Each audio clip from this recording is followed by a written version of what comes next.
বর্তমানে যেটা চলছে, ইউনূস সরকার যে কালকে চলে যাবে, পরশুদিন চলে যাবে, ঠিক কোথাও যাবে না।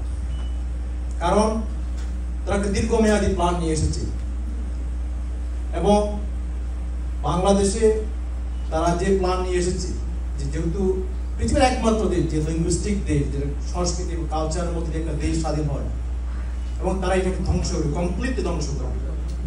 কারণ এটা ধ্বংস না করলে বাংলাদেশে যারা খেলাফত ইসলাম কায়েম করা তাদের পক্ষে সম্ভব না। এবং এটার জন্য কি করতে হবে? 18 মিলিয়ন হিন্দু, খ্রিস্টান, বুদ্ধিস্ট যারা, তাদেরকে সম্পূর্ণভাবে দেশ থেকে বিতাড়িত করতে হবে। বাংলাদেশের সংস্কৃতিকে কমপ্লিটলি বিলুপ্ত করে দিতে হবে। এটা বৈশাখী বলেন, অন্যান্য যা কিছু আমরা করি, এগুলা করতে পারলেই দেন দে ক্যান ইমপ্লিমেন্ট খেলাফত ইসলাম।